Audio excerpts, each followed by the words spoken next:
Hi, I'm Dave Baker, and today we're going to talk about some books that are on my pull list. Saga number 27, Ultimate Spider-Man number 12, Kaiju Max number 1, Luther Strode number 1, Helpless Great Warrior number 3, and Howard the Duck number 2. First up this week, no DC books, because I'm not going to be reading their crossover Convergence, because it's really bad. I read issue 0, and I really did not enjoy it. It felt really money grab, so I'm not going to be reading the rest of the crossover or any of the tie-ins. On the other side of the aisle, on the Marvel side, I will try Secret Wars at number 1. We'll see if I continue reading that. I don't know. Continuing, Saga is great and has nothing to do with stupid events. You should read it. It's by Brian K. Vaughan and Fiona Staples. It's put out by Image. It's lovely.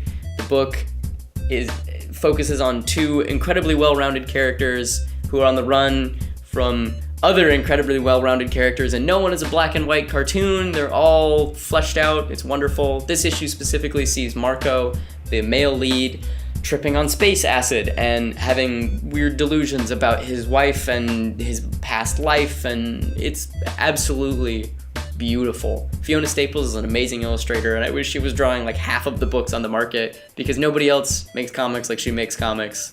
Her panel structure is really fun. It's just really simple block panels put on top of each other, which sounds boring, but when she does it, it's very purposefully simple and stripped down. Like a good acoustic set. I don't even know what that means. But she's really good. She's really, really good. You should be reading the book. Saga 27 is the book regaining its past glory, in my opinion. It kind of faltered for a little bit at the end of the last arc, where a bunch of characters that didn't seem like they knew each other all of a sudden knew each other. And now we're actually getting more details about that, and things feel a little more organic. 27 was great. I really liked it. One more time, or was that? Moving on, that was good. Moving on? Right, did you like it? I think it was good. I might cut things. Book number 2 this week, Miles Morales, Ultimate Spider-Man number 2. This book was kind of a letdown for me. I wanted this book to be the good send-off for Miles in the Ultimate Universe, because he's going to be making the trek to the 616 universe after the Secret Wars event is over. It wasn't. It was really the book going out with a whimper. Miles' character doesn't really do anything. He gets a new power halfway through the book, which is fine, but I don't really care. It's just, the whole book was kind of like, okay, all right, this happens, Doctor Doom's there, it's a throwback to the Ultimate Spider-Man, or Ultimate Spider-Man All New X-Men crossover thing that happened a couple months ago. Okay, I see that you're trying to tie up these plot lines, but you have one issue to tie up all of this stuff. I can't really blame Bendis for it. It's just Marvel editorial being like, and now we're cutting the issue. It's done. We're stopped. Secret Wars. Event comics making, man. It's terrible. Anyway, Ultimate Spider-Man number 12. Kind of a bummer. Not a huge fan. Book number 3 this week, Kaiju Max, published by Oni, written and drawn by Xander Cannon, who you probably know from the Alan Moore book Top 10. He was one of the inkers and creative forces behind it. He took over writing it at one point. He's doing this book called Kaiju Max, which, as the name would lead you to believe, is about kaiju, big Japanese monsters, in a prison. So it's like Orange is the New Black, but with Godzilla monsters. It's great. You should read it. It's funny. It's insightful. There's like fighting, and all the security guards on the island that all these monsters are imprisoned on are Ultramen. It's really, really, really, really, really cool. And I think it's just rad that Oni published a book like this, because not a lot of people would. It doesn't have superheroes, it doesn't have a lot of human characters at all. It's just giant monsters hanging out like next to hillsides, like shooting the shit and then fighting with each other. Which sounds like a book tailor-made for me, and probably you too, because you like cool stuff and I like cool stuff, and we both like monsters, so you should be reading Kaiju Max number 1 from Oni. Written and drawn by Xander Cannon. Next up this week, Help Us Great Warrior number 3 by Madeline Flores, published by Boom. Wonderful book.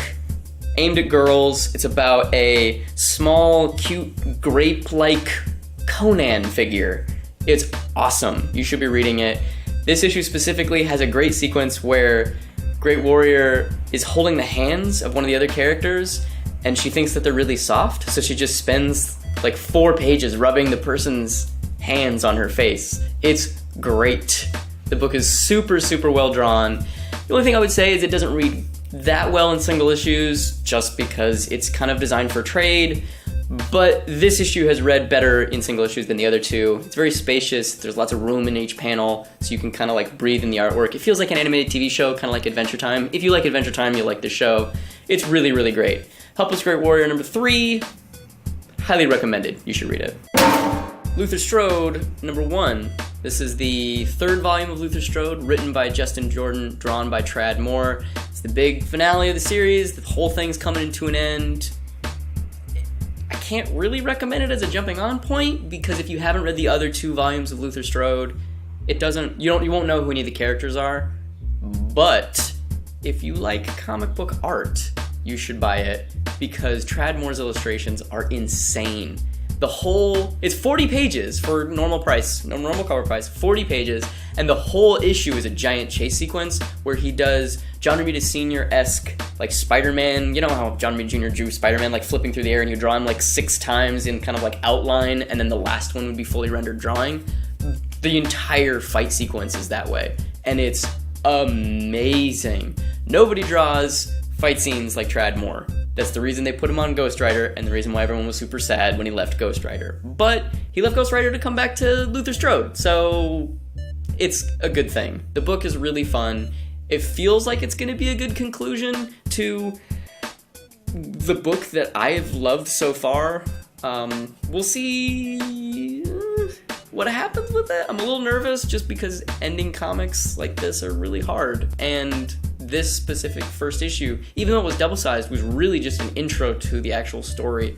It's just kind of setting some stuff up and then having a giant fight sequence, which left me fully fulfilled. But I could see how someone would read that and be like, nah, nothing happened, it was just punching. But Tradd Moore draws a hell of a punch. So, Luther Strode, number 3, you should read it. Finally, we have Howard the Duck number 2.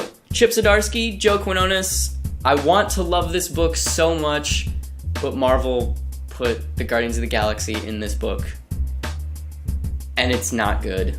The book itself is not bad. The book itself is very readable. It's funny. It's well written. I just don't go to a Howard the Duck book to read about the Guardians of the Galaxy. Marvel editorial, please stop putting the Guardians of the Galaxy in everything. I like the movie. I like the characters. Leave them in their books. Or maybe once in a while in another book. Not in every book. Howard the Duck number 2, I would not buy it, honestly. I would not recommend you buy it. Come back for number 3, because number 3, the cliffhanger at the end looks awesome, and the Guardians aren't going to be in it. So, I'm going to buy Howard the Duck number 3, and hopefully I can forget that Howard the Duck number 2 happened. I'm Dave Baker. Those are the books that were on my poll list this week. If you'd like to read the webcomic that I write, you can find it at theactionhospital.com. If you'd like to subscribe to our channel, Joe would really appreciate it, because he needs the money, and if not, well, I can't really do anything about that. I think the channel's cool. Although, come to think of it, I don't think I've subscribed to it. Maybe I'll do that.